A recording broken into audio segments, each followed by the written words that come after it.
बहन जी आपकी क्या डिमांडें हैं? डिमांड? नहीं नहीं बहन जी, हमारी कोई डिमांड नहीं है। ऊपर वाले की कृपा से उसका दिया सब कुछ है हमारे पास। बस अब तो संस्कारी और गुणी बहू चाहिए जो हमारे घर को अच्छे से संभाल सके। उसकी चिंता आप मत कीजिए बहन जी, मेरी बेटी बड़ी संस्कारी और गुणी है। ये हर काम अच्छे से जानती है और स्वभाव भी इसका बड़ा अच्छा है। इसका अंदाजा आप इसी बात से लगा सकती हैं कि इसकी 3 भाभियां जिन सबके साथ ये बड़े ही अच्छे से रहती है और खूब प्यार करती है उनको। आप चाहो तो इनसे पूछ सकते हो। नहीं नहीं, आपने बता दिया उतना ही काफी है। लड़की देखने से ही संस्कारी लग रही है। आदित्य बेटा, अगर तुम्हें युविका से कुछ पूछना है तो पूछ सकते हो। नहीं नहीं आंटी जी, मुझे कुछ नहीं पूछना। अगर माँ को युविका पसंद है तो मुझे भी पसंद है। फिर भी बेटा कोई बात कहनी हो तो या कोई डिमांड हो तो बता सकते हो। मेरी तो बस एक ही डिमांड है आंटी जी कि जो भी हो खाना मुझे गर्म चाहिए। लो, ये भी कोई कहने की बात है बेटा। अगर वो किसी की बहू या पत्नी बनेगी तो ये तो उसका फर्ज है कि वो तुम्हें खाना गर्म ही देगी। ये सुनकर आदित्य खुश हो गया और युविका को देखकर मुस्कुराने लगा। आदित्य को देख युविका भी मुस्कुराने लगी और कुछ महीनों बाद युविका आदित्य के घर दुल्हन बनकर आ गई। ऐसी शादी के 3 दिन बीत गए। संडे वाली शाम। युविका कल मंडे और कल से मुझे ऑफिस जाना है। शादी ब्याह के चक्करों में पहले काफी छुट्टियां हो गई हैं मेरी, तो कल तुम मेरा लंच तैयार कर देना। हाँ बेफिक्र रहिए, मैं लंच तैयार कर दूंगी। अगली सुबह वो अपनी सास के पास जाकर पूछती है, माँ जी खाने में क्या बनाना है? बहू रोटी सब्जी बना देना और हाँ आदित्य को घर का बना खाना ही देना। तेरी शादी से पहले वो बाहर का ही खाना खाते आया है, क्योंकि मैं जो उसको लंच बनाकर देती थी वो तो दिन तक ठंडा हो जाता था, जिस कारण वो ज्यादातर बाहर का ही खाना खाता था। और तू तो जानती है ज्यादा बाहर का खाना खाना अच्छी बात नहीं, इसलिए तू उसे रोज घर का बना खाना लंच में दिया कर। बिल्कुल माँ जी, बाहर के खाने से तो शरीर में 100 बीमारियां लग जाती हैं। आप बेफिक्र रहिए, मैं उन्हें घर का बना खाना ही दिया करूंगी। ये कहकर युविका रसोई में चली जाती है और खाना बनाने लगती है। कुछ देर बाद आदित्य तैयार होकर ऑफिस के लिए जाने लगता है तो युविका हड़बड़ाहट में जल्दी से उसका टिफिन लेकर आती है। सुनिए, कहाँ जा रहे हो? अपना लंच तो लेते जाइए। What? Are you kidding? तुम जानती हो ना मैं ठंडा खाना नहीं खाता, मुझे लंच भी गर्मा गर्म ही चाहिए। गरम लंच? लेकिन ये कैसे पॉसिबल है आदित्य? मतलब अभी का पैक हुआ लंच तो दिन तक ठंडा हो ही जाएगा। वही तो, इसलिए मुझे दिन में लंच के टाइम यानी 1 बजे गर्मा गर्म लंच चाहिए होगा। और अब वो मेरे ऑफिस कैसे पहुंचाना है वो जिम्मेदारी तुम्हारी है। तुम देखो कैसे पहुंचाना है। इसलिए हमने शादी के वक्त तुम्हारे घर वालों से और कुछ नहीं मांगा। मेरी बस एक ही डिमांड थी और वो थी गर्मा गर्म खाना। तो मैडम ठीक 1 बजे गर्मा गर्म लंच मेरे ऑफिस में पहुंच जाना चाहिए।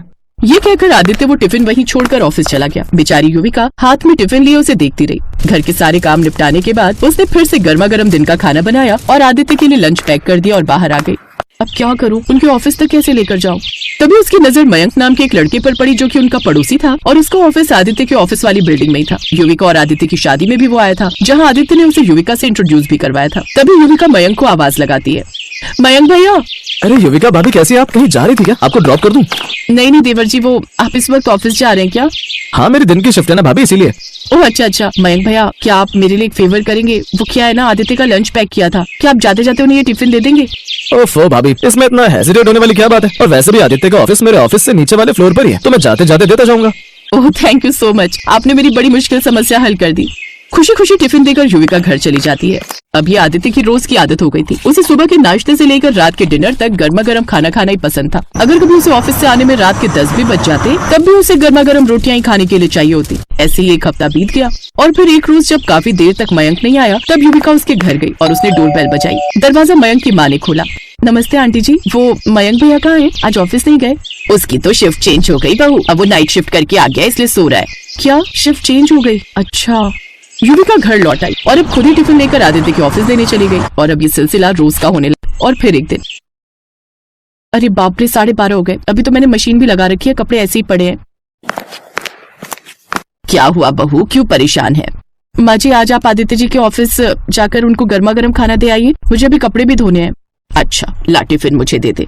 कुछ देर बाद माया टिफिन लेकर धूप में चल पड़ती है, लेकिन चिलचिलाती धूप लगने से उसे चक्कर आ जाते हैं और वो चक्कर खाकर बीच रास्ते में बेहोश हो जाती है। फिर अगले दिन, माँ जी आप रहने दीजिएगा, खाना मैं ही दिया करूंगी, आप बस रात का खाना बना लिया कीजिए। रात का खाना ना बना, मेरे बस का नहीं है खाना बनाना, वो तो तुम्हें ही बनाना पड़ेगा और वो भी गर्मा गर्म। ये सुनकर युविका उदास हो गई। उस दिन के बाद युविका खुद ही फिर से टिफिन लेकर जाने लगी, लेकिन तेज धूप में उसकी हालत भी खराब हो जाती है। फिर एक रोज बाजार में उसे इलेक्ट्रिकल टिफिन के बारे में पता चला। अरे मैडम जी बड़ी कमाल की चीज आई है, अब तो बस ये स्विच लगा दीजिए और फट से खाना गर्म हो जाएगा। अरे वाह, ये तो मेरे लिए बड़े फायदे की चीज है। वो झट से वो टिफिन खरीद लेती है और अगले दिन से अपने पति को सुबह ही ऑफिस जाते वक्त टिफिन थमा देती है। युविका ये क्या, तुम जानती हो ना मैं ठंडा खाना। अच्छे से जानती हूँ, लेकिन आप ध्यान से देखो, ये टिफिन इलेक्ट्रिक टिफिन है, आप इसमें जब मर्जी जितना मर्जी खाना गर्म कर सकते हैं। ये सुनकर आदित्य खुशी खुशी वो टिफिन लेकर ऑफिस चला जाता है। लेकिन फिर एक शाम, अरे बेटा आज तू जल्दी घर आ गया और तुझे ये चोट कैसे लगी? हाँ बताओ ना आदित्य, तुम्हारे चेहरे पर ये चोट कैसे लगी? ये सब तुम्हारे उस इलेक्ट्रिकल टिफिन के कारण हुआ है। आज ऑफिस में जैसे ही खाना गर्म करने लगाया, अचानक से वो ब्लास्ट हो गया और देखो कैसे मेरे चेहरे पर चोट लग गई। मैं तो सीधा अस्पताल भागा और अब वहीं से आ रहा हूँ। अब आज के बाद मुझे तुम्हारा ये इलेक्ट्रिकल टिफिन नहीं चाहिए, लेकिन हाँ, खाना गर्म ही चाहिए। अब युविका सच में इन सबसे तंग आ गई थी। अब मुझे ये कुछ करना होगा। अगले दिन युविका ने शाम को सब्जी बनाने के बाद एक साथ ही रोटियां भी बनाकर रख ली और जब खाना परोसा तो ये क्या, ठंडी सब्जी रोटी? मैं ये नहीं खाऊंगा। हाँ बहू, ये खाना तो ठंडा है, अब हमें भी गर्मा गर्म खाना खाने की आदत हो गई है।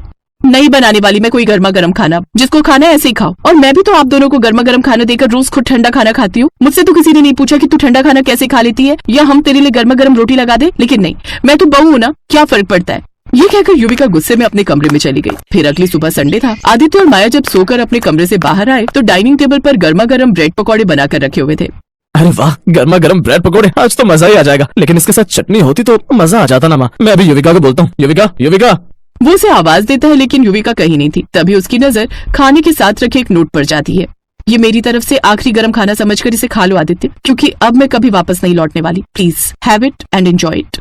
आदित्य और माया का चेहरा उतर चुका था। उनके पास कहने के लिए कोई शब्द ही नहीं बचे थे। अगर हम किसी के घर की बेटी को लेकर आ रहे हैं तो ये मत सोचिए कि सारी उम्र के लिए आप कोई मुफ्त की नौकरानी ले आए, जिससे आप जैसा कहेंगे वो उसे करना पड़ेगा। कम से कम उसकी जरूरतों का ख्याल रखिए। हर दिन गर्म खाना चाहिए, ये कहना तो आसान है, लेकिन उस गर्माहट को लाने वाले हाथों की थकान और तकलीफ को समझना भी जरूरी है।